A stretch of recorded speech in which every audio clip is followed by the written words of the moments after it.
Rolling. Up next, he looks like a T-Moon version of Keanu Reeves. You would call him Tiamu Reeves. Make some noise for his side. Keep it over your host. I sent you to roast me, not make me question my shit. Bro. How we doing? We doing okay? Hey! I feel like some people have been getting their pussies reviewed or something. I'm a virgin, so I'm not gonna be able to do that. I apologize. They all look good to me. They all look brand new. Not brand new is bad, you know. Love a couple miles. What the fuck am I talking about, bro? Let me recenter, and be a normal person, right? Yeah. Let's talk about the NBA playoffs. Yeah. Are there any basketball fans in here? Yeah. I love that. I'm a big basketball fan. I love basketball. Played basketball my whole life. Hopefully, I'll play basketball when you guys stop talking. No, don't chill. Don't worry. I'm not going to review your stuff. But I love basketball. Played a lot of basketball. Unfortunately, that means I have a lot of fucking tall friends. I was not made for tall friends. Okay? I used to like group photos before I had tall friends. Now I take pictures. I look like the Ninja Turtles rat that trained them. You know? Oh, I'm so proud of these guys. Terrible. Hug your tall friends. Have you guys ever hugged a power forward? You don't feel like a man if you hug a power forward. Bro, I got my head on some dude's chest. I just wanted to dap up my friend and now I feel like safe and protected. What the fuck? I kind of don't want to leave, you know? I'm like, yeah, fuck off me. Let me back in, you know, I'm scared. It's dark out. Somebody yelled at me. Dude, hugging a tall man, hugging a tall friend will cure an incel. I'm telling you guys. I see a short dude laughing. He's like, it did. I was going through a dark time, and then I tugged the friend. Hey, the hug at least a tug. He said, no, stop nodding. I'm implicating you, and you're like, it's all true. It's all true. Bro, your attitude is incredible. You're like, I've come to terms with my past.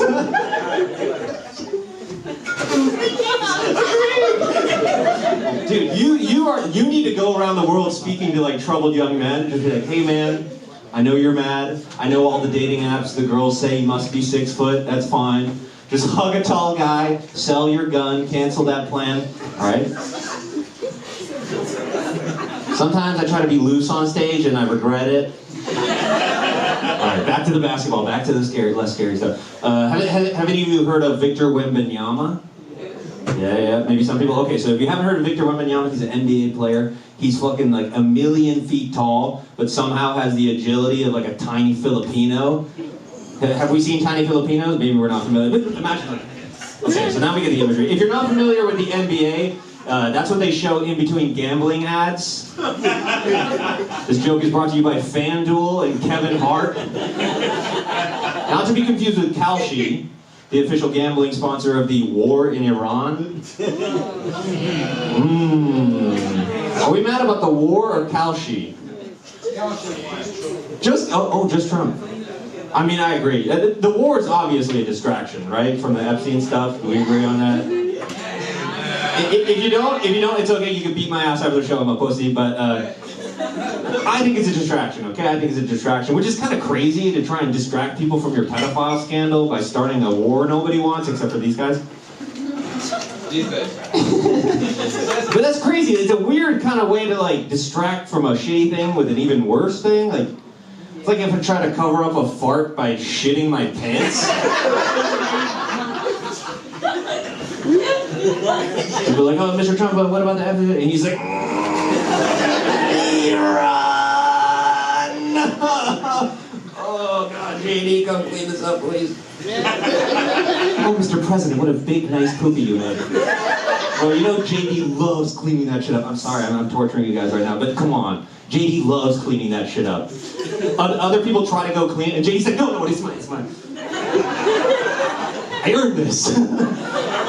His wife is like, all right, I'm getting lost in a JD Vance cleaning shit up imagery. I used to be a teacher. Explains a lot. Yeah, why our education system is fucked. You also a teacher? Fantastic. You're the one who maybe healed this incel over here? Fantastic. You're doing God's work. But yeah, no, it was a bad idea to be a teacher. Oh, it's a terrible idea. I was a teacher in Mississippi. Now we're on the same page. Yeah, I moved to the middle of nowhere to get paid $30,000 a year just to get called gay Jackie Chan looking at. It's okay, it was only every day for 3 years. Yeah, I'm also biracial, you know, it's fine. But I'm also like a pussy-ass liberal, so I overthink being biracial, you know, I make it a big deal. What am I really, you know, what's my story? Am I Japanese? Am I American? And then I moved to Mississippi and they were like, you're Chinese! I was like, you know what? Maybe I am Chinese. I kind of like the clarity of this, you know? Life's simple. I'm Chinese. I'm Chinese. I'm Chinese. I'm Chinese. But yeah, my students, they would go to the only ethnic restaurant in town. It was called the China Garden China Buffet. Okay? It was so Chinese, they had to China it twice. You know, people in the South, you gotta give them a couple of warnings about ethnic stuff. Hold on, you're telling me this China Buffet, China Garden is a Chinese restaurant? What the fuck kind of trickery is this? You know, my students, they would come back from this place, and they'd be like, Mr. Nino, you gotta check this place out. Your people are fucking that shit up. Now remember, I am Japanese. But at this point, I was so deep undercover as Chinese that I like forgot my heritage. So I had like fake national pride. I was like, hell yeah, let's go check out China Garden, China Buffet. Yeah, my people are fucking that shit up. And I go, and they are absolutely fucking that shit up. But then come to find out, everybody working at the China Garden, China Buffet was, say it with me, Japanese! Vietnamese! The sneaky third option. Yeah.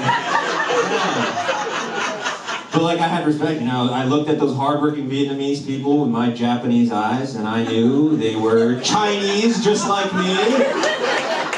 Guys, you gotta adapt. You gotta adapt. Whatever is helpful to be in the moment, that's what I am, alright? I've been Mexican before. I was confused, but I was safe. In that situation I needed to be at. Oh, come on, guys. First you fuck up the war, now. Bro, this guy looks too strong for me to be starting shit. He's wearing a hat indoors, like tactical style. You know, you never know when the sun's gonna strike on stage.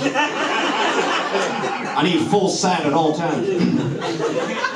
I gave you a Texan accent, even though you're obviously not even that. Oh, you are? Oh, wow, dude! I saw beneath whatever your real ethnicity is into your true soul, which is Texan. Let's see, my dad is an old Japanese man, very old Japanese. My dad was born in 1945 Japan. Crazy, right? The end of the movie Oppenheimer was the beginning of my dad's life, okay? The credits are rolling, my dad's rolling out of my mom's pussy.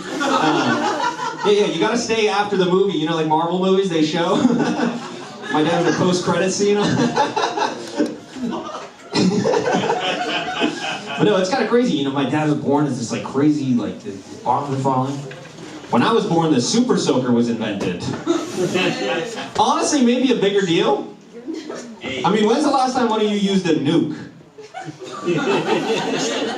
Now, when's the last time you unleashed the aquatic assault of a Super Soaker? Alright? You know, find your slowest cousin, get your ass back here, Mark. It's crazy you had to jerk off the Super Soaker. You had to pump it till it busted? What the fuck? Bro, they could never sell the Super Soaker now to the modern Ayo pause era. Boys now would be like, no homo, no homo, no homo, no homo. Alright, you guys have been fantastic. Keep it going for the show.